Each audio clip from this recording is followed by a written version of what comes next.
o treinador ele passa a confiar em você e você vai municiando ele, né? Você municia e você vai mostrando para ele que aquilo vai trazer benefício para a sessão de treinamento dele, óbvio.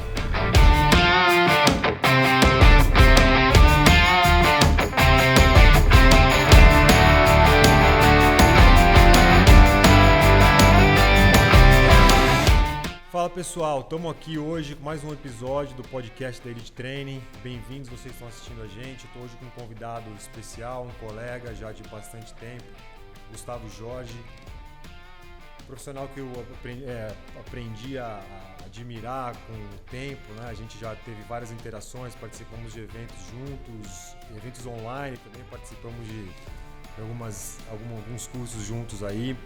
E o Gustavo ele é graduado em Educação Física, é um fisiologista, ele vai contar um pouco da história dele, já trabalhou no Santos, tô aqui com o script dele, já trabalhou no Corinthians, já trabalhou com atletas fora do Brasil, na Suíça e na Espanha. É um cara que tem bastante experiência e a gente vai falar de um tema interessante hoje, que é os desafios, né, que os preparadores físicos hoje enfrentam para trabalhar no futebol, com a questão de conseguir realmente implementar os trabalhos, a filosofia, dentro do ambiente que, entre aspas, é um pouco caótico, porque depende de uma série de membros de comissão técnica, diretoria, jogadores, calendário, ou seja, é realmente um ambiente difícil de conseguir fazer um planejamento a longo prazo, mas que, no entanto, obviamente é o que a gente encontra no dia a dia na maioria dos esportes de alto nível e competitivos, né? Hoje, especificamente, a gente vai falar mais sobre futebol. O Gustavo está aqui pela experiência que ele tem, a gente vai trocar figurinha durante essa 1 hora e vamos tentar abordar alguns assuntos que têm sido de muito interesse de vocês. A gente tem recebido muitas perguntas aí de vocês com relação a como é trabalhar no futebol, como é trabalhar no alto nível. Quem quer estar trabalhando nesse meio muitas vezes não sabe quais são alguns dos problemas que a gente enfrenta no dia a dia. Nem tudo são flores, né, Gustavo? A gente tem aí mais desafios do que a gente consegue, do que a gente imaginava antes de entrar, e a gente vai abordar bastante isso hoje. Gustavo, bem-vindo, obrigado por ter aceito o convite aí, para mim é um prazer ter você aqui, para nós, na verdade. E começa falando um pouco sobre a sua trajetória, cara. Como é que você começou, desde a sua graduação, como é que você chegou no futebol, quais foram as coisas curiosas aí que aconteceram para você estar aqui hoje? Bom, Luigi, primeiro, obrigado pelo convite. Assim, você fez a apresentação. Para quem não sabe, Luigi, eu fui aluno do Luigi. Fui aluno num dos cursos da Exos lá atrás, né? Luigi foi meu professor e com muito orgulho. Depois acabamos estreitando a amizade, né? Obviamente que as referências que você fez a mim é mútua, você sabe disso, a gente já trocou isso várias vezes. E a gente brinca que quando você cria uma amizade, é sacanagem ficar falando bem um do outro, né? Parece que é suspeito. Tem um amigo meu esses dias que ele falou, pô, Gustavo, falei bem. Ele falou, não, Roger, você não fala, porque você é meu amigo, pô. Os caras vão achar que eu tô te pedindo, para com essa história. Mas, Luigi, primeiro, assim, é um prazer estar aqui, tá? Fiquei muito honrado com o convite. Eu acho que é um canal de peso, um canal de informação para colegas, para treinadores como nós, fisiologistas, jovens treinadores, treinadores em formação. E só um adendo, desde a Elite, agora junto com a Athletic Lab, todos os professores que trabalham comigo fazem o curso, tá? Então, obviamente, para mim é uma certificação importante para o dia a dia do meu trabalho hoje na rotina da minha empresa. Então, já fica, não é de uma forma espontânea, já fica aí que o recado para todos que estiverem ouvindo, porque eu vejo que é um pulo do gato, tá? A turma vem, eu falo que os meninos eles já vêm para cá com um pouco das ideias que eles vão encontrar, mas eu falo que é importante fazer porque é a cereja do bolo. Então, primeiro, tá aqui junto contigo, sabendo que muitos dos meus passam por você, como eu passei, é muito legal. Legal, Gustavo. Bom, Luigi, então vamos lá, já que você falou um pouquinho, eu comecei lá atrás, tô com 40 anos, em 2003, eu acabei encontrando a figura do Dr. Renato Lotufo, já falecido. Eu sempre cito ele em todos os momentos que eu vou falar. Foi o grande precursor, junto com o Turíbio, da fisiologia dentro do país, lá nos anos 90. O Dr. Renato foi trabalhar no Corinthians, depois chegou à seleção brasileira.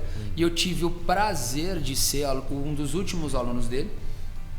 Cláudio Pavanelli, o Fábio Macerigian, todos passaram com Dr. Renato, e ele me levou ao futebol. Eu comecei com ele dentro do Instituto Cohen, no laboratório de fisiologia clássico, fazendo ergospirometria pra caramba. E aí ele sabia da minha vontade de trabalhar com futebol, ele me levou em 2004 dentro do Corinthians para trabalhar com ele, assessorando ele junto da fisiologia. Naquela época a fisiologia fazia testes com cronômetro e avaliações de salto com giz no dedo tocando na parede. Então é legal que a gente passou pela evolução da ciência dentro do esporte. A fotocélula que estava começando a existir, ela não era por Wi-Fi, nem por wireless, muito menos, ela era por cabo, o cabo quebrava, então o cara marcava 10 metros, com 20 não lia, com 30 muito menos, então você perdia o teste do cara. E aí a gente até brincava. Demorava 1 hora para montar, aqueles cabos gigantescos. Rolando, e a gente brincava e falou assim, a fisiologia às vezes funciona no cronômetro. Então ficava um cara com cronômetro e a fotocélula funcionando. Muitas vezes pegava o cronômetro. E aí em 2005 eu acabei tendo a oportunidade, acho que aí foi o grande X da questão da minha carreira. Em 2005 foi quando o Corinthians montou aquele time com galácticos, né? Que teve o Tevez, Mascherano, Carlos Alberto, Roger, Nilmar, o time que foi campeão brasileiro em 2005. E eu estava dentro do trabalho nesse processo. Tive o prazer de ver Fábio Mastrojean, Ricardo Rosa, depois eu tive com o Ricardo Rosa no Santos, mas aquele início da preparação física ali, dessa ciência evolutiva, pensando o que é uma prevenção de lesão, pensando qual que eram os KPIs importantes para fazer o cara atingir altas velocidades, entendendo o quanto que eles corriam em campo. A gente não tinha GPS ainda, a gente não tinha nada daquilo. E foi um período muito bom. Em 2007 eu acabei saindo, junto com o Lotufo, e aí a gente acabou fazendo algumas coisas juntos. Ele veio a falecer anos depois, eu já estava no Santos, foi aonde a minha carreira começou a ir para uma carreira solo. Eu fui para o Santos em 2010, convidado por um grupo gestor que assumiu o Santos em 2010, e aí fiz toda a gestão da categoria de base até o time principal. E nessa década de 2010 até hoje, que a gente está em 2021, eu acabei tendo oportunidades fora do país, com o futebol, com alguns atletas dentro do Barcelona e na Suíça, e acabei montando a minha empresa hoje aqui em São Paulo, que trabalha com reabilitação, performance e qualidade de vida. Acho que é um pocket. Dizer assim, exatamente. Tem muita história aí no meio, mas a gente vai falar bastante disso. E aí você falou uma coisa importante, você falou a palavra gestão. Né? E muitas vezes o profissional, no caso, está falando do profissional de educação física, ou quem vai trabalhar com preparação física, tem uma carência muito grande nessa questão de conseguir gerir pessoas, né? E gerir programas também.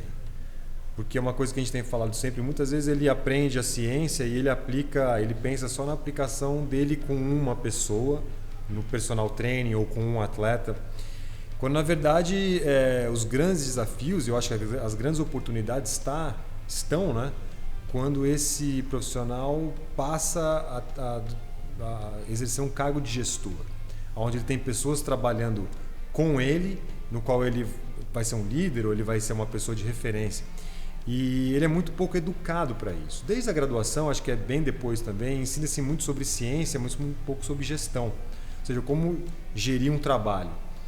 E aí a pergunta que eu queria te fazer, Gustavo, é o seguinte: a gente sabe que tudo aquilo que a gente aprende muitas vezes, a gente tenta fazer o máximo para colocar isso em prática. Mas a gente sabe que essas coisas não acontecem assim, né? A gente sabe que no dia a dia a realidade é um pouco diferente, porque a gente não tem tempo, a gente não tem as pessoas certas, talvez não tenha os equipamentos que a gente precise. Cada lugar que a gente vai tem um orçamento diferente, tem uma filosofia de trabalho diferente.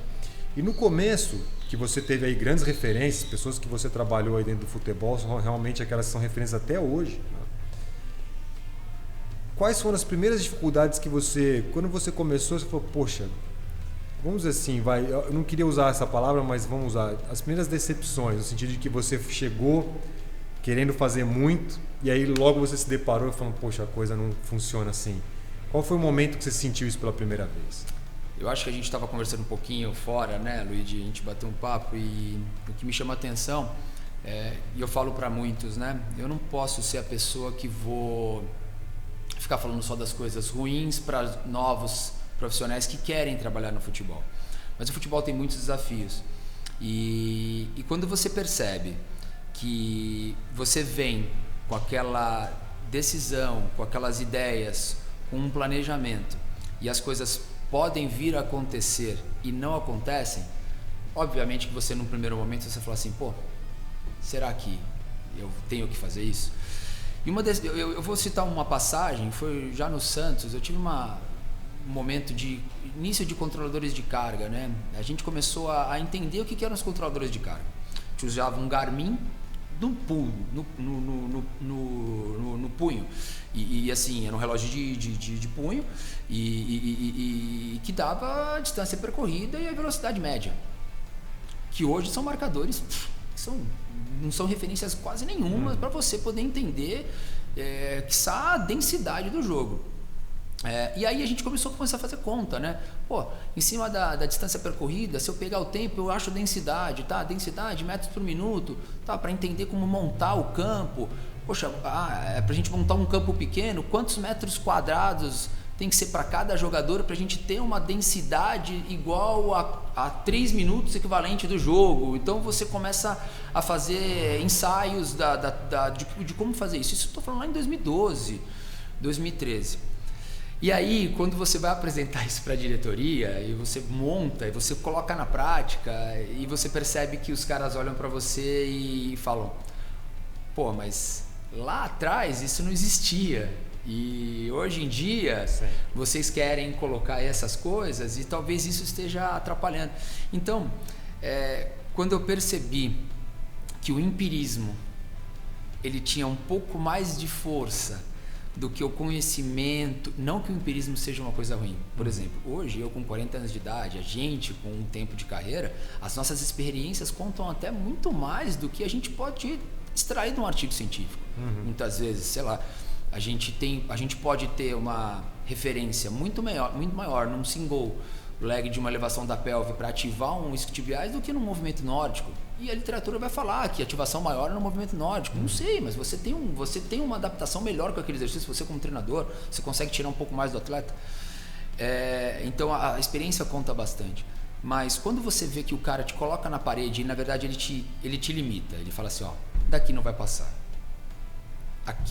Daqui para frente a gente não quer ouvir mais. Isso aqui, pô, legal, usa no teu departamento. Faz o relatório e quando você entrega o relatório, você vê que o cara olha o relatório e coloca de lado e você fala, puta merda. Porque você faz conta, pega um Excel, monta. Naquela época, hoje você tem os marcadores de treino por GPS, os caras, você colocou o GPS, conectou o GPS no seu HD, no seu computador, ele te dá todas as métricas. Antigamente não, você pegava a distância percorrida, aí você dividia pelo tempo, o tempo por bloco, aí você tentava pegar no gráfico, por exemplo, tinha um GPS que chamava Keystar, que era um verdinho e tal, aí o programa travava pra caramba, você tentava ver lá qual eram os picos de velocidade, só que a acurácia do GPS, pô, tinha cara fazendo 42 km por hora, eu falei, não, isso aqui não tá certo. Aí como que você confia nos outros dados? Exato. E aí você fala assim, porra, eu tô batalhando aqui pra poder produzir ciência e aí você fala assim, não, isso aqui talvez pra gente não funcione. Então, eu nunca desisti, como não desisti até hoje, e não vou desistir.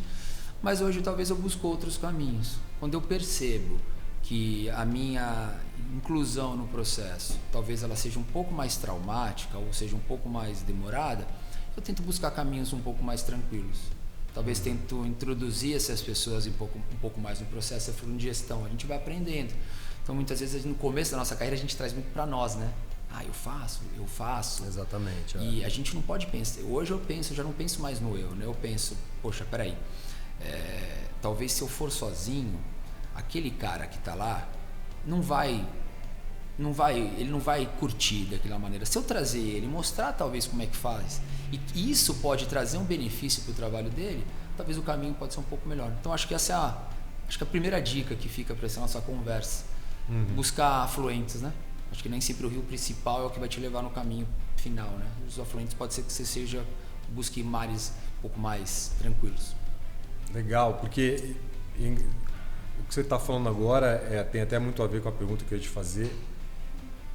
Porque a gente sabe que é muito difícil a gente conseguir comunicar ciência para pessoas que não estão nessa área. Então, quando a gente fala, por exemplo, de diretoria, quando a gente fala de pessoas que têm mais uma visão política do que tem uma visão técnica, né? Não que eles não sejam importantes no processo, obviamente são, mas é muito difícil que eles deem a atenção que a gente gostaria.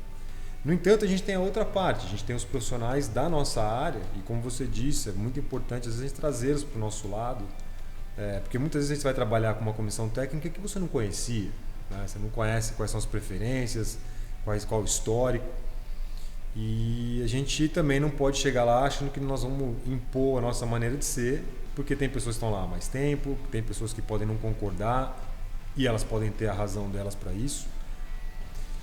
Mas a gente também percebe que algumas pessoas estão com mais vontade do que outras. Então a ideia é como a gente conseguir equalizar tudo isso, né? Agora falando mais da questão do profissional do treinamento.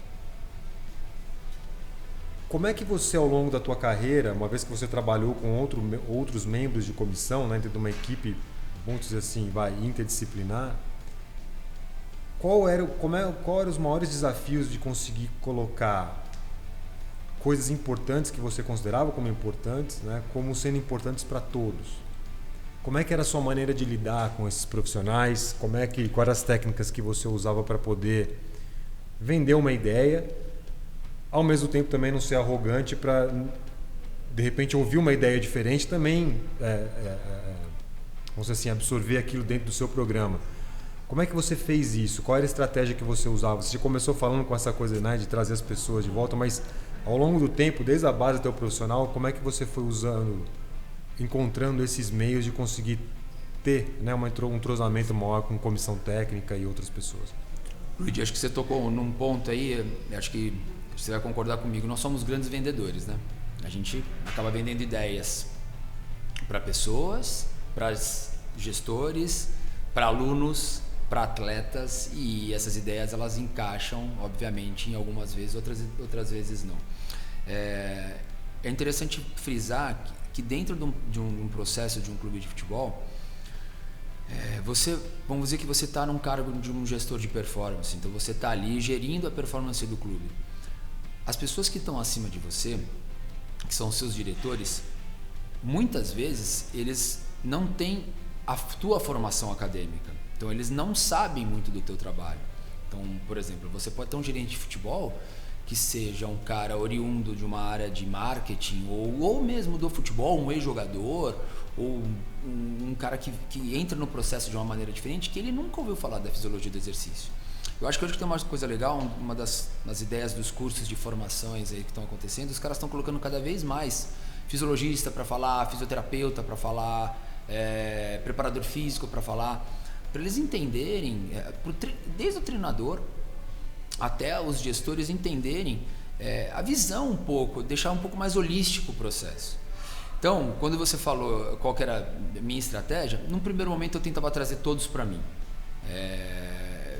Eu sempre tentava buscar uma mesa onde todos pudessem estar juntos e nunca gostei de um monólogo. Até quando eu vou dar palestra, nunca gostei de um monólogo. Eu até peço para as pessoas, podem me interromper durante. Eu acho que isso até ajuda a gente a criar as ideias, né? Com certeza. Porque tem coisas que a gente tá naquele momento para falar, mas elas estão um pouquinho escondidas. Aí o cara entra com uma pergunta, ela te coloca de novo no processo. Então acho que o grande caminho, a grande ideia é você tentar trazer todos para uma mesa ou todos para um processo igualitário e transformar aqueles dados em informação. Eu acho que o dado tem que virar uma informação. Se você apresentar só os dados, e os dados normalmente na nossa área eles são muito baseados em números, né? Números e cálculos. Se aqueles números e cálculos não se tornarem informações, ou seja, não virarem... o que eu consigo mensurar? Você achou isso. O que isso vai se tornar no meu dia a dia? O que vai mudar no meu dia a dia? O que eu preciso fazer? Eu preciso fazer um treino com X número de blocos, eu preciso dar quantas paradas na sessão de treinamento, o atleta tem que fazer quantos sprints na sessão. Eu acho que o grande X do processo é trazer a informação que você cria. A nossa área, a área um pouco mais científica, ela é difícil. Eu vejo que a turma da análise de desempenho, mais parte técnica, também vem sofrendo um pouco com isso. Mas quando você consegue transformar essas informações em produção do dia a dia, trazer para a prática, as coisas ficam um pouco mais fáceis.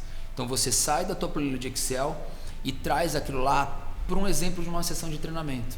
Por exemplo, por que um 3 contra 3 num quadrado de sei lá, de 4x6 é melhor do que um 3 contra 3 num quadrado de 10x20. Então eu tenho que mostrar para o cara que se ele colocar 3 contra 3 numa área muito grande, ele não vai atingir os objetivos do jogo onde estão 6 jogadores duelando. Porque aqueles 6 jogadores estão duelando numa área do campo. Então eu preciso mostrar para o treinador, no caso, assim, treinador, aqui você precisa fazer um pouco menor, porque dessa forma o teu atleta vai atingir níveis semelhantes ao jogo. E aí acho que bate o pino. Quando ele começa a entender que aquela informação que você está trazendo, aquele dado que você coletou, aquela informação que você está trazendo, se tornou algo prático para profissionais um pouco mais práticos, as coisas funcionam bem. E toda vez que eu conseguir entrar nessa linha, óbvio, né, Luigi? Se eu falar para você que eu fiz isso desde o começo da minha carreira, eu estou mentindo. Lógico que no começo eu bati cabeça, lógico que no começo eu posso demonstrar uma certa arrogância, faço uma autocrítica, a gente faz essa autocrítica, porque muitas vezes você chega com muita informação querendo ajudar e você assusta. E isso pode trazer para outras pessoas, você fala assim, pô, esse cara tem que trazer isso aí, esse cara, o que esse cara está falando? E aí aos poucos eu fui mudando, eu fui trazendo mais para a parte prática. Um exemplo para preparadores físicos. Quando a gente começou a falar de carga ótima de treinamento, de potência, baseado em velocidade, quando a gente conseguiu reproduzir, você não tinha um acelerômetro ou tinha poucos marcadores, mas quando a gente conseguiu reproduzir para os caras que a velocidade era o grande X da questão do treino e não a pressa. A gente tinha que colocar velocidade no treino. Tá, e como que você vai mensurar? Eu coloquei um tapete de contato que a gente tinha no clube e falei assim, vamos fazer esses caras saltarem aí, vamos mensurar aí, esses caras têm que sair pelo menos 20 centímetros no chão, a gente tá com a carga ideal, vamos embora. Porra, o cara compra ideia, o cara vê, o cara colocou 15 quilos de cada lado numa barra e o cara fez um jump squat e ele fez 4 saltos para 20, 21 centímetros, o cara falou assim, pô, Gustavo, bateu com o que você falou. O cara na próxima sessão de treino ele coloca. Então eu acho que o grande caminho é trazer para a prática. Nós somos o grande elo de ligação da ciência com a prática, eu acho. A função da fisiologia, da parte da performance, do sport science, é o grande elo.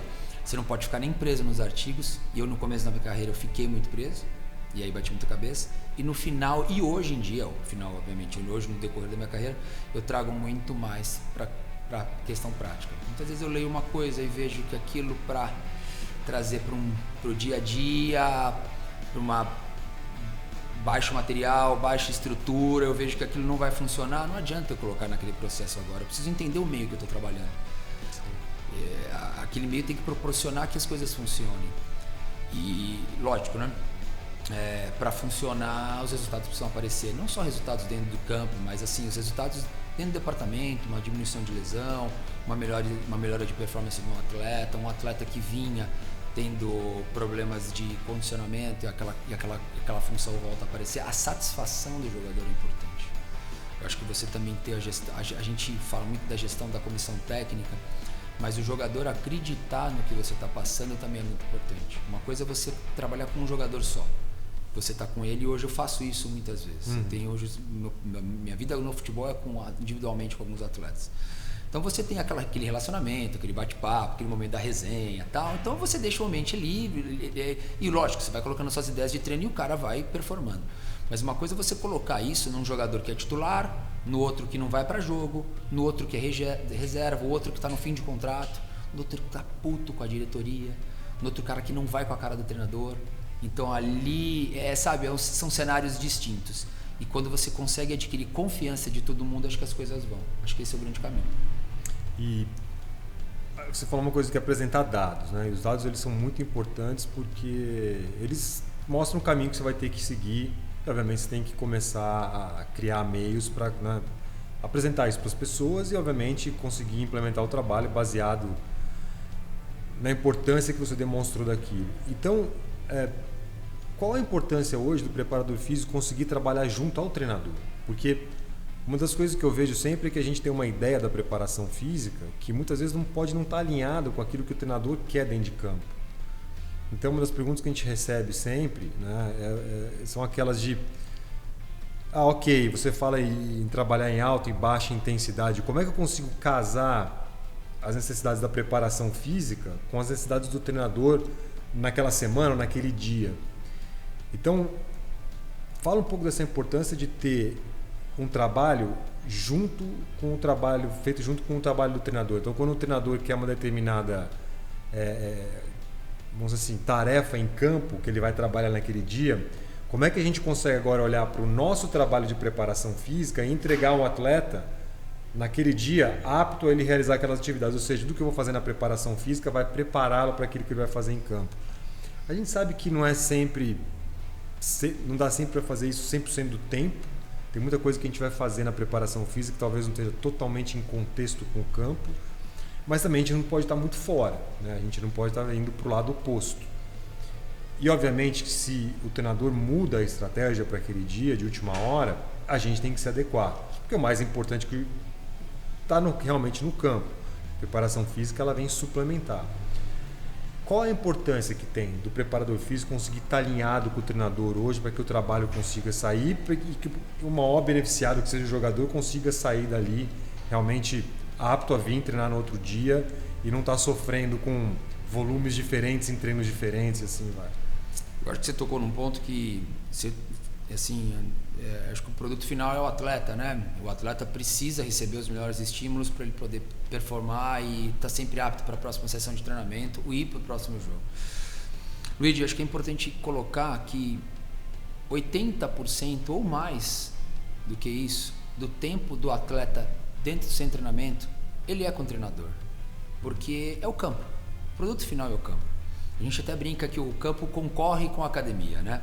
E aí que está o grande X da questão, é entender em que momento. Eu não posso, muitas vezes eu tive atletas que ficavam no departamento médico 5, 6 dias e a gente ia fazer alguns testes para voltar ele para o campo, um entorse ou um trauma, algo que não tirasse ele muito tempo de campo, o cara voltava mais forte. E aí eu brincava com os treinadores e falava assim, ó, cara, teu treino no campo tá acabando com a força dos caras. E a gente sabe, são valências diferentes, elas vão concorrer. E o futebol é um esporte que promove essas características e a gente precisa entender. Eu acho que a ideia do treinador a gente tem que respeitar. A gente está dentro de uma comissão técnica. Eu acho que o respeito à figura do treinador é importante em todo momento. E a gente falou lá atrás sobre vender as ideias e tentar trazer para ele o que vai trazer de benefício para o time dele, para se ele puder permitir que algumas coisas aconteçam. Eu sempre acredito que o atleta precisa ter uma rotina no dia dele. O atleta ele precisa estar pelo menos 2 horas antes do treino no CT.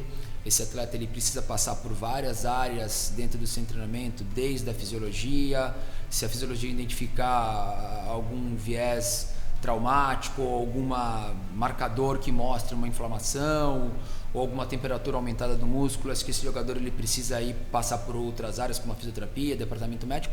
E se nada disso acontecer, acho que a gente precisa ter dentro do nosso treinamento um preparador físico especialista em pré-treino.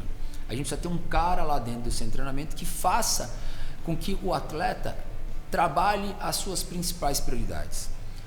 Obviamente, a gente não tem muito tempo com um calendário de encaixar 2, 3, 4, 5 treinos de força na semana, como a gente pode fazer com um atleta individual que tem ciclos, atletas que fazem esportes individuais que têm ciclos durante o ano. Não, o futebol é um campeonato que roda o ano inteiro, ele pega 10 meses do ano, uma parte estadual, depois torneios internacionais, nacionais, e você não tem tempo muitas vezes para poder preparar a força de um atleta. Então eu acho que você identificar prioridades individuais para cada atleta, fica até redundante, individuais para cada atleta, mas é importante você entender o que o Luigi precisa hoje para atingir um nível de performance para ele jogar o Campeonato Brasileiro de Futebol 2021 de start. O que o Gustavo precisa? Tá, a partir daí a gente vai buscando outros níveis. Então eu acho que a gente precisa ter essas ideias instauradas dentro do processo de treinamento. E não deixar concorrer com o campo. Eu preciso, junto com o treinador, por isso que o grande X da questão é a comissão técnica. Você, como preparador físico, é uma engenharia reversa. Luigi, você é o treinador do time. Quais são as estratégias para a nossa semana? Você vai me mostrar quais são as suas ideias. E eu vou me encaixar nas suas ideias e vou tentar mostrar para você de que forma essas minhas ideias podem te auxiliar no processo. E aí, nós, juntamente na sessão de treinamento, é o que vai condicionar o atleta. A gente conversa com amigos e muitas vezes, acho que hoje em dia não tem muito isso, né? Pô, aquele time não corre, aquele time, pô, preparador físico. Eu falo para todo mundo, quem faz o time jogar 90 minutos não é o preparador físico. Porque ele não trabalha todo esse tempo como trabalhava lá atrás, quando os caras faziam tiros de 1000, corriam em volta do campo. A gente sabe que hoje não é essa ideia. Com certeza. Não é essa ideia, mudou da água para o vinho. Sim. Então, assim, quem faz o time suportar 90, 120 minutos são as ideias da comissão técnica em conjunto, mas basicamente o trabalho com bola e os controladores de carga. Porque eu posso ter um time mal preparado, que não suporte os 90 minutos, ou até os 120, ou posso ter um time que entra fadigado, ou que está com a carga um pouco mais elevada e não tem condição de suportar aquilo, porque eu não tenho saúde, cara, eu não estou conseguindo tirar, eu não tenho substrato. Então eu acho que se não tiver uma ideia, colocar o treinador no centro do processo e adequar as outras áreas e as ideias de treinamento em cima disso, a chance de você ter um problema numa sexta-feira, numa véspera de jogo é muito grande. Então acho que o planejamento é ideal. Eu sou muito fã dos controladores de cargas. Hoje está cada vez mais fácil, você tem tempo real, você senta lá fora do campo. Antigamente, como eu falei no começo, você tinha que baixar GPS, você passava informação do treino que aconteceu agora pro próximo treino. Você não tinha uma informação em tempo real. Hoje não. Hoje você consegue entender. Luigi, a gente está com a intensidade um pouco mais baixa do que você quer. A gente precisa mudar a regra desse jogo, de alguma forma. Você é o treinador, você tem as ideias, você vai mudar a regra. Luigi, você está querendo trabalhar com transição. Os nossos extremos não estão atingindo as velocidades que no jogo vai pedir. Será que o campo está um pouco menor? Será que a gente precisa abrir um pouco o campo? Então, acho que o treinador ele passa a confiar em você. E você vai municiando ele, né? Você municia e você vai mostrando para ele que aquilo vai trazer benefício para a sessão de treinamento dele. Óbvio. Dá informação e tira o pé do campo. Fica quietinho. Sim. Deixa ele tocar. Pelo amor de Deus. Não vá falar, que eu já vi preparador físico querer falar de tática. Não entra nessa.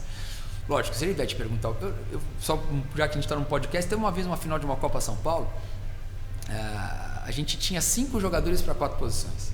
O treinador é o Claudinei Oliveira, ele está no Havaí hoje. Ele reuniu todo mundo, cara. Ele reuniu todo mundo. E aí, obviamente, eu tava quieto, né? Falou auxiliar, falou preparador físico, falou diretor, falou gerente, e ele perguntou minha opinião. Eu falei, Ney, cara, Gustavo, você faz parte do processo, cara. Você vive do futebol, você sabe futebol.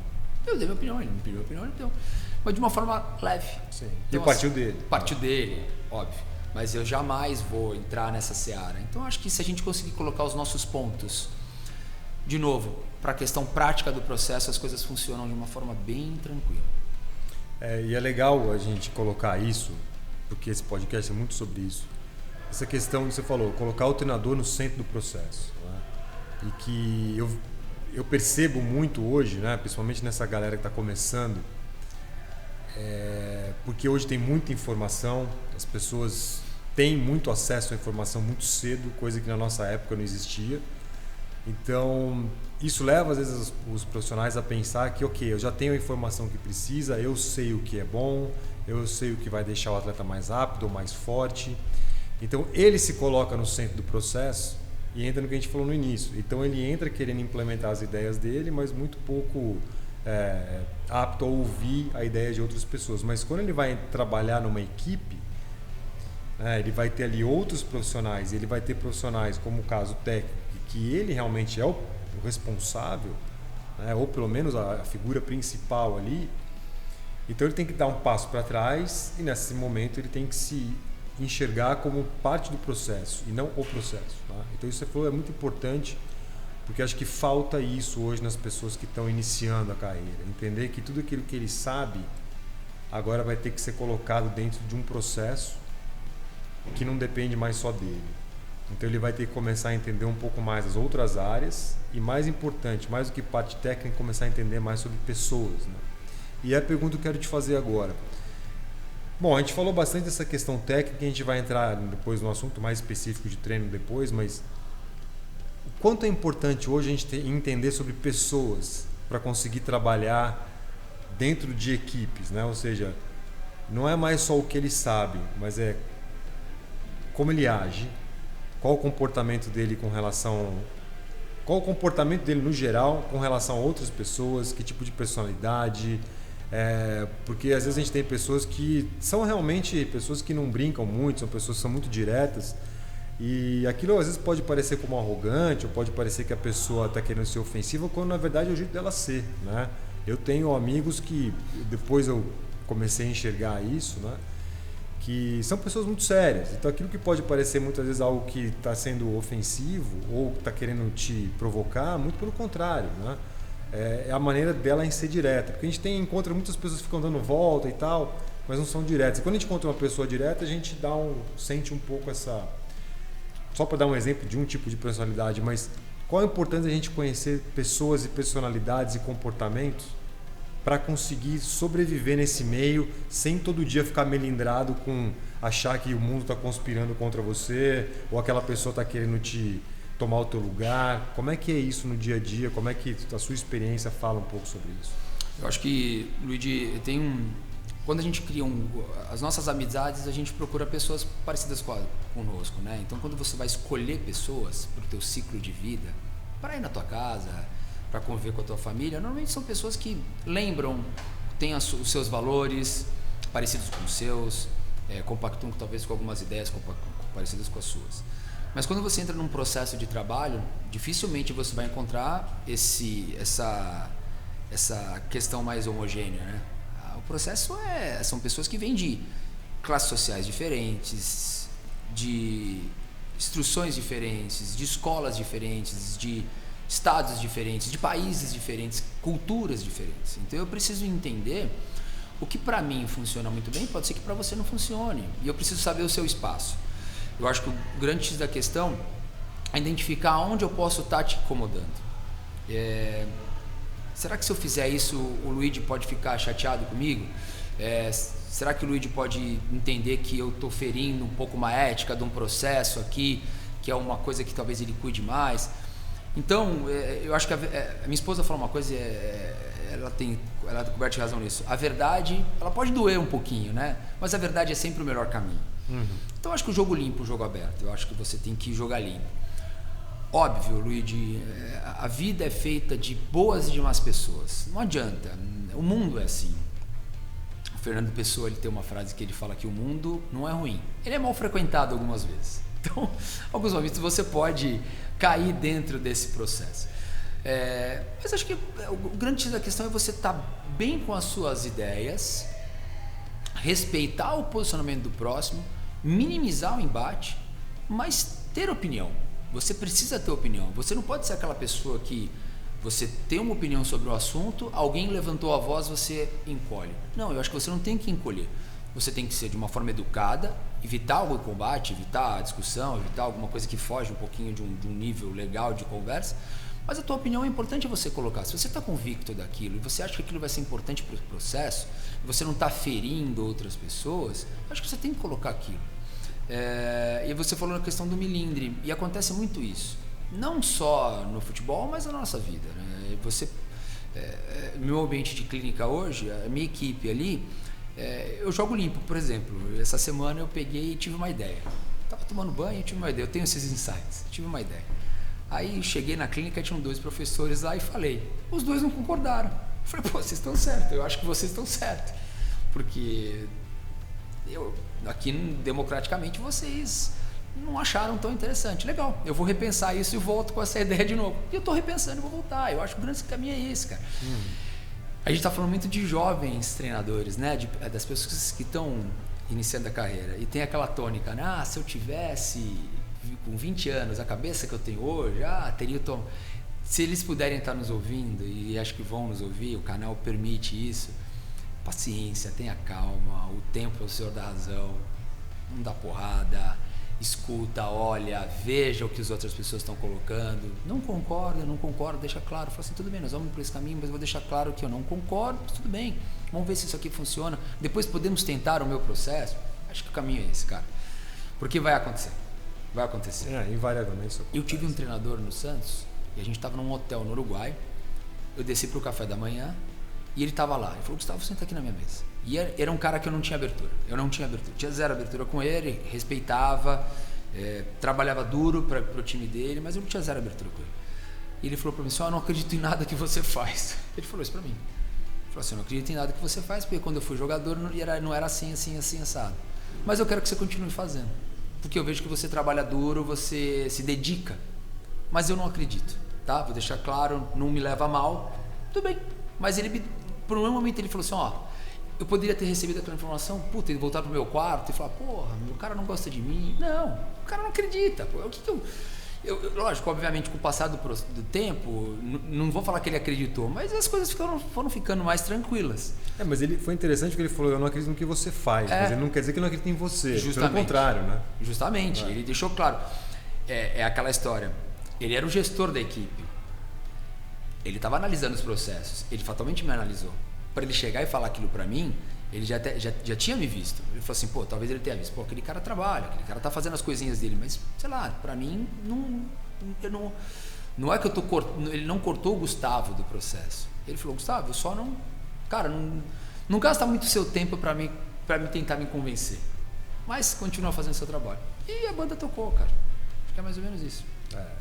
E a gente fica imaginando hoje, né? Você pega um treinador jovem que ouve isso, né? E logo vai achar que é algo contra ele, mas a gente, como tem um pouco mais de cancha, de experiência, hoje consegue olhar para trás e falar, pô, de repente foi ótimo ter ouvido aquilo naquele tempo, né? Porque vai moldando a gente a trabalhar nesse meio. A gente precisa tomar porrada. Tem que tomar porrada. Acho que a gente vai encontrar as dificuldades ao longo da carreira e isso é importante, porque quanto mais cicatriz você vai colhendo, né, cara, mais flexível você vai ficando com relação, bom, legal, eu consigo trabalhar em diversas situações diferentes e ainda assim eu consigo desempenhar o meu trabalho, porque eu não estou preso numa única maneira de pensar e eu consigo me adaptar rapidamente. E acho que essa é uma das maiores qualidades que acho que um preparador físico, principalmente quem trabalha dentro do esporte coletivo, pode ter, porque como você falou, o esporte individual é muito diferente. Trabalhar com um atleta quando aquilo que ele precisa é muito específico, né? Agora, quando você trabalha com vários atletas, onde cada um tem as suas necessidades, mas todos ainda têm que desempenhar dentro do mesmo esporte, realmente é muito mais complexo. Agora, entrando um pouco mais nessa questão técnica do treino, né? A gente sabe hoje, Gustavo, que assim, tem muita ciência, né? Falando sobre o que é bom, o que não é bom, o que é ideal. Como você falou, você citou aqui, bom, o nórdico, um dos exercícios que mais se preconiza hoje dentro do futebol, principalmente para fortalecer a cadeia posterior, para reabilitação, acho que para todas as esferas do treino. Mas o que você falou, muitas vezes não é aquilo que eu consigo fazer com todos os meus jogadores. Então eu tenho que entender, bom, o que eles precisam. Na questão técnica da preparação física, e vamos levar agora isso mais para o treinamento de força, que é um debate que tem muito no futebol, e a gente sabe que tem linhas diferentes, pessoas que são a favor e acham que o jogador tem que ser muito forte, ele tem que melhorar a força ao longo da carreira dele, porque não só vai melhorar a performance em campo, mas também a prevenção, a questão da preventiva, né? Prevenir lesão. E tem toda uma outra linha que diz que isso não é tão importante. Que, ok, é mais para o jogador ter um estímulo diferente, mas não importa o tanto de carga que a gente controla lá, porque o jogador também não está muito interessado, tem jogador que não gosta, o técnico também não gosta. Aonde você se encaixa nisso, nessa questão? Qual é a sua opinião com relação, vamos falar especificamente do treinamento de força, que é uma das coisas que a gente debate mais, da importância do treinamento de força para o jogador de futebol hoje? Luigi, desde o começo da minha carreira, e quando eu citei o Lotufo lá atrás, o Lotufo já falava sobre treinamento de força. O Lotufo foi visitar o Ronald Barr lá em Oslo, o cara que falava de prevenção de lesão e especificidade, em 2003. E ele trouxe a conversa, trouxe as ideias, e eu tive muita felicidade de viver isso no começo da minha carreira. Só que a gente falava de treinamento de força, a gente falava de força máxima, falava de força pura, um RM, e a gente foi se moldando. Pô, eu fui um cara já que eu pegava meu time e colocava a carga lá na casa do chapéu e falava, eu quero um movimento que se dane se você vai agachar ou não, e vambora. Mas hoje eu já sou um cara que eu acho que o treinamento de força é extremamente importante, mas o treinamento mais baseado em velocidade. Eu preciso entender que o meu esporte é baseado na velocidade, os controladores, eu tenho muita ferramenta hoje para me ajudar nisso. Se eu não tiver, eu tenho ciência que consegue me colocar ideias em cima disso. Mas um jogador forte é um jogador que não machuca, um jogador forte é um jogador que recupera mais rápido, um jogador forte é um jogador que joga a temporada inteira. Eu tive um aluno, que já faleceu também, inclusive é primo do Lotufo, Dr. Renan. Ele é um advogado, foi um advogado aqui, um cara que revisou o Código Civil brasileiro, tal, uma das grandes referências da área. Não tem nada a ver a figura do Dr. Renan, mas eu vou falar da figura do pai dele. O pai dele que trouxe a Associação Cristã de Moços para o Brasil, que é a ACM. E ele começou a colocar musculação para nadadores. E os caras falaram, porra! E estou falando, Luigi, esse cara me deu um pôster uma vez de exercícios calistênicos que muitas vezes a gente usa hoje como preparação, que muitas vezes a gente fala de preparação da fundação. O CrossFit, né? Usa muito. Pra caramba! E assim, eu preciso achar esse pôster, cara. São 100 exercícios que ele dava pelo rádio. Isso na década de 20, 30, tô falando lá atrás. E o cara começou a colocar musculação para nadadores aqui no Brasil. E no primeiro momento, Luigi, os nossos novos treinadores vão receber a mesma negativa de algumas pessoas ainda hoje. Vai deixar o cara mais lento, porra, o cara vai ficar pesado, o cara vai ficar cadeirudo, não sei o quê. E lá atrás, o pai do Dr. Renan recebeu inúmeras críticas. Estou falando da década de 30, estou falando quase 100 anos atrás. E os caras passaram a ficar mais rápidos, os nadadores passaram a ficar mais rápidos. Porque começou a melhorar a tensão muscular, a capacidade de ganhar tensão e ativação e hipertrofiar aquele músculo, e a capacidade de performar na água foi melhorando, e a gente sabe que isso funciona. Você é treinador de um nadador medalhista olímpico, você sabe que isso funciona. Mas quando a gente fala de futebol, quando não é um esporte que o campo já promove muita força, a gente tem que entender. E aí vem uma linha que lá no meados agora dessa década, de 2010, 2020, que entrou o tal do treinamento... esqueci o nome, que veio de Portugal. Eu não vou lembrar o nome da ideia do treinamento, não é sistêmico. Puta, Luiz, eu vou perder esse nome, mas a ideia de que o campo condiciona todas as valências do jogo. O campo promove, o campo ativa. Teve uma conversa num congresso da CBF, o Guilherme, que é fisiologista da seleção, eu comecei a falar isso, ele entrou e a gente foi junto, foi bom porque a gente se defendeu. Foi muito parecido, que talvez não tenha sido precursor, mas que é uma ideia que o Mourinho, acho que... Perfeito, pronto. O Mourinho trouxe à tona, né? Perfeito. Mas disse que ele aprendeu de um outro treinador que eu não lembro o nome agora, mas que veio, é uma escola que Portugal deixou muito... É uma ideia da Universidade do Porto, ali, que eu acho que quando veio para o Brasil, veio de uma maneira errada, tá? A leitura foi errada, eu não estou lembrando o nome, depois a gente pode até colocar isso, agora me fugiu o nome totalmente, a gente nunca mais tocou nesse nome, inclusive. E aí, nessa conversa, eu deixei claro, por exemplo, a gente tem ações no campo mais metabólicas e ações do campo mais tensionais. Mas a gente está falando de uma sobrecarga em cima do peso corporal. Eu preciso de uma sobrecarga externa para melhorar. Essa é uma das bases do treinamento esportivo. A gente aprendeu isso na universidade. A gente se formou no começo dos anos 2000, final dos anos 90 ali. A gente aprendeu que um dos princípios do treinamento é o princípio da sobrecarga. Então, se eu souber usar a sobrecarga da maneira correta, hoje em dia eu tenho tecnologia para isso, o treinamento de força ele tem que estar incluído dentro do processo do futebol. Aliás, tem que estar incluído dentro do processo de qualquer esporte. Eu só preciso entender o que o meu atleta precisa da força. Meu atleta de futebol é um atleta que vai usar a força em magnitudes muito altas, ou em magnitudes com mais velocidades, ou em magnitudes com mais resistência. Eu preciso entender o que o meu atleta vai precisar. Eu acho que o grande X da questão é você entender. A gente está falando muito do futebol, mas indo para a área do treinamento é estudar o esporte. Será que um jogador de rugby ou um jogador de futebol americano, dependendo da faixa que ele joga, ele tem que treinar com a mesma carga, com o mesmo volume do que um velocista? É isso que a gente... E dentro do futebol, a gente tem diversas posições, mas acredito que é o esporte mais democrático que existe, com características de vários esportes dentro do esporte só, mas hoje totalmente pautado na velocidade. A gente falou do nórdico, né? E os estudos mostram, nada me faz, nada me condiciona e me leva a defender que um atleta com os isquios tibiais equilibrados, com nível de força tão alto, que ele não vai ter um rompimento de lesão de posterior da coxa dentro do jogo, se ele não sprintar. Então eu posso ter um atleta que faz um nórdico de uma maneira espetacular, mas eu não faço ele por nenhum momento sprintar em campo. Eu não transfiro essa ação. A gente sabe que o sprint é a vacina. Se eu não colocar ele para sprintar, quando ele for sprintar, ele não tem essa característica. Então, a gente tem que entender que o treinamento de força não é só levantar peso. O treinamento de força são as fases das cargas e as sobrecargas que eu vou colocar. Mas o treinamento de força tem que existir, tem. Eu já tive times que eu citei o Rick aqui numa conversa. O Rick, uma vez numa live, ele falou para mim assim: Gustavo, quantos jogadores você já ferrou no começo da tua carreira? Eu falei, pô, Rick, cara, vários, porque a gente não sabia, cara. Exato. Eu acho que hoje a chance é bem menor, né? Mas, eu já cheguei a entrar num jogo que eu olhava pro meu time parecia que tava de calça jeans. Porque os caras estavam fazendo cargas elevadíssimas no treino de força, tinha muitas sessões de treino e coloquei na cabeça do treinador que aquilo era importante.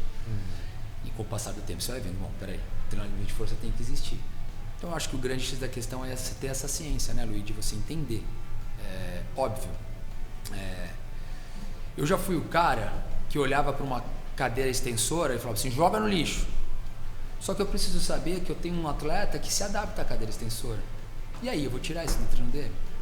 Talvez eu vou mostrar para ele outras abordagens, outras linhas de treinamento. Mas se ele quiser fazer um complemento na cadeira extensora, eu vou tirar isso da sessão de treinamento dele. Ele foi criado daquela forma. Então, a gente de novo volta na gestão, né? Tá vendo como a ciência, a gestão, elas se confundem. O importante é você ter informação e você entender o que encaixa ou não encaixa.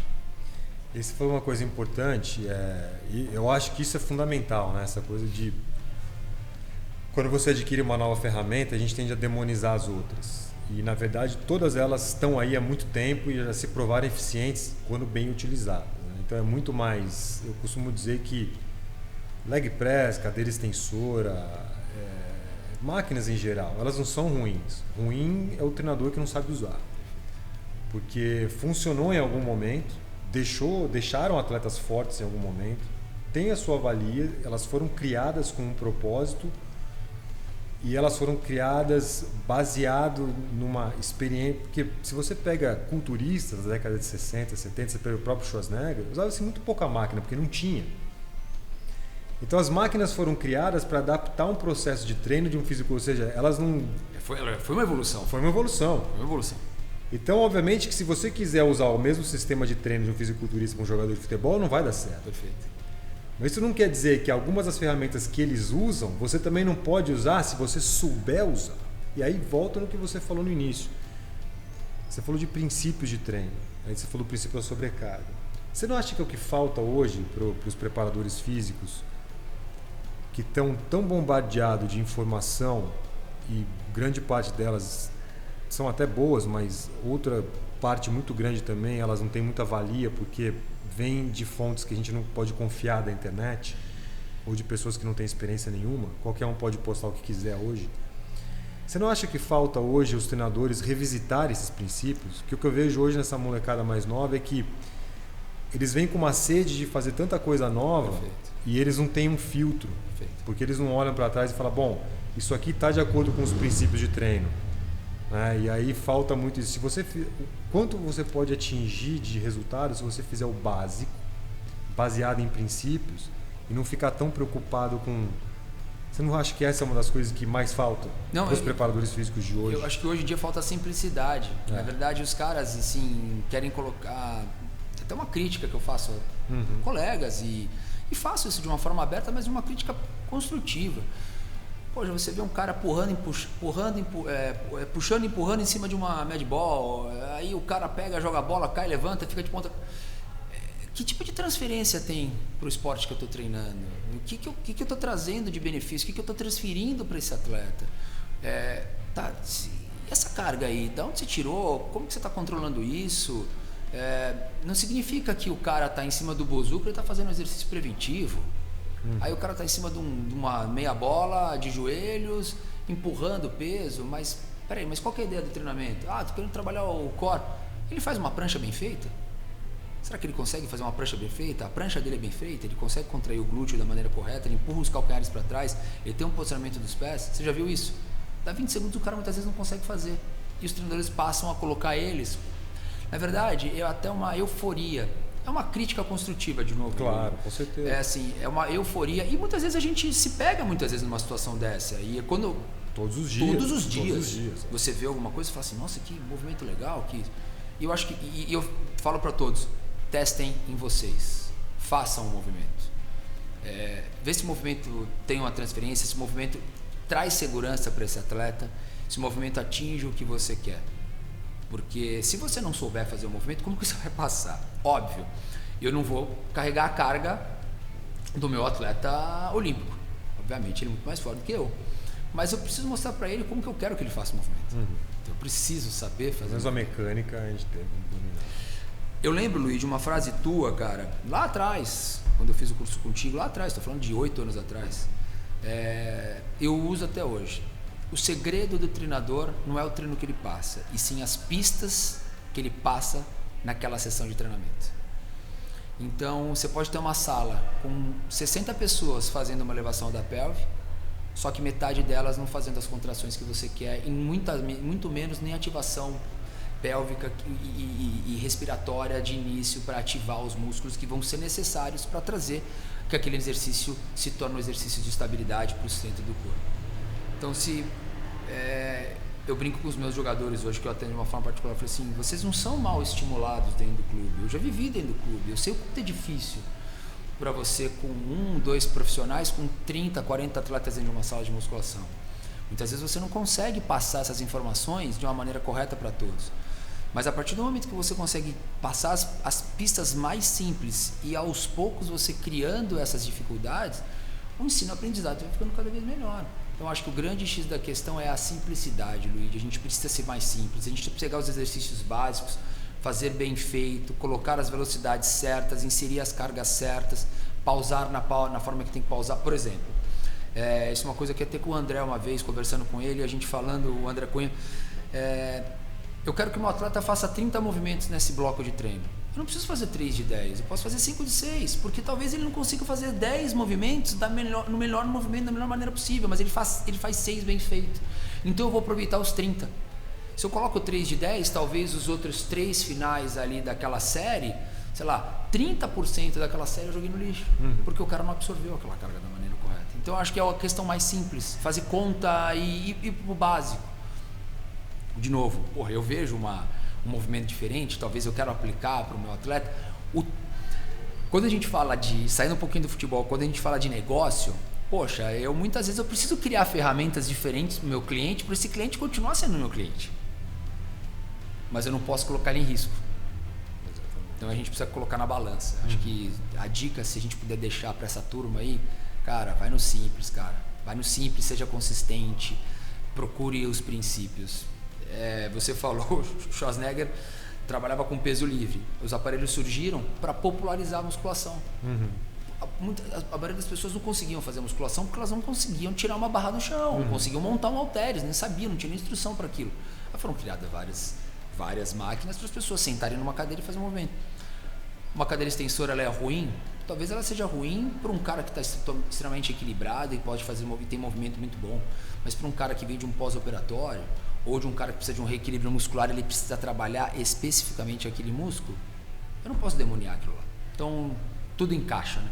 Exato. Vai ter um uso, nem que seja um uso curto, nem que pontual. Seja um perfeito. Um complemento, ou um bloco pequeno da sessão de treinamento, um percentual baixo, mas ele vai funcionar. Até entrando nesse ponto, por exemplo, eu até falo com a turma da equipe lá, esse cara não está apto para agachar. Você não vai usar o leg press? Ele não sabe agachar ainda, você está ensinando. Você quer trabalhar em cinética fechada com ele, você quer colocar um pouco de sobrecarga, usa o leg press. Mas continua ensinando ele a agachar. A transferência para o agachamento vai ser mais fácil, ele vai estar mais adaptado em relação à força. E o movimento vai estar instaurado no processo dele. Então, acho que a gente vai... Obviamente, se eu ouvisse isso, esse áudio, há 10 anos atrás... Exatamente, outro contexto. Outro contexto. Mas hoje, Luigi, nós fazemos parte de um bloco de treinadores, de fisiologistas, de caras da ciência do esporte, que pegamos a evolução do esporte. Nós não tivemos esses ensinamentos na nossa época, porque a gente estava vivendo a transformação. E hoje a transformação ainda existe, mas a gente viveu isso. Então a gente vira para um cara e fala assim, eu fiz isso já, pode fazer, cara. Eu fiz isso não dá certo. muda o caminho. Eu acho que um pouco da nossa... Não é um autoelogio, vai. Quando eu falo nosso, eu falo todos nós. Todos de quem veio da nossa geração. De quem veio da nossa geração. Tem muito, viu muita coisa. E se conseguir usar a ferramenta da maneira correta, vai conseguir ensinar muita gente. É o que você faz aqui. E eu costumo dizer que a nossa geração pegou uma fase de transição, que é o que você citou agora, que outras gerações não pegaram. Porque quem veio antes da gente não deu tempo de pegar essa transição tecnológica que aconteceu hoje. E quem está vindo agora não sabe o que é um mundo sem ela. Perfeito. Então a nossa geração conseguiu pegar um momento da história no qual a gente não tinha acesso a muita coisa e hoje a gente ainda está atuando, mas agora com acesso. Perfeito. Então a gente passou por uma transformação e se a gente consegue ter alguma vantagem, vamos dizer assim, com relação à geração de hoje que está começando, é que a gente sabe operar nesses dois mundos. Então, se você chegar num local hoje para trabalhar com acesso à tecnologia, você sabe. Mas se você cair num local onde você não tem esse acesso, você também consegue operar. Então, a gente tem esse benefício que a idade ou nascer nesse período deu para nós, que não vamos dizer assim que seja um mérito, mas foi uma sorte, né? E que dá para nós pelo menos um pouco de, vamos dizer assim, de substância para poder falar. A gente quando se formou, as nossas visões do profissional de educação física era o instrutor de academia, era o professor de escola. Tanto é que eu vou falar, eu fiz publicidade e propaganda antes. Parei, porque naquela época eu nem tentava jogar futebol, era sempre voluntarioso, mas nunca fui muito bom. E aí eu falei, deixa eu voltar, eu vou fazer educação física, mas logo no segundo e no terceiro ano eu pensei, eu preciso pensar diferente. E foi na época das transformações. Hoje as referências de um garoto que está no primeiro ano é o Fábio Macerejan, é o Ricardo Rosa, é o André Cunha que está lá com o Gabriel. São caras que estão fazendo um trabalho que viveram a baixa e a tecnologia. A nossa referência era o nosso instrutor do bairro lá, da academia, forte pra caramba, que pegava no supino 50 de cada lado, e a gente falava, mas... E aí? A gente pensava, financeiramente isso vai promover para nós alguma coisa? E pro meu futuro, como que eu vou... É isso que eu quero? E acho que a gente fez parte dessa geração. Né? Você pega o próprio Irineu também, com certeza. Que você fez parte dessa geração, dessa mudança. Gustavo, cara, a gente poderia ficar mais horas aqui. Queria agradecer muito essa 1 hora de conversa, foi muito rica. Acho que você tem bastante experiência, é um cara que fala muito bem.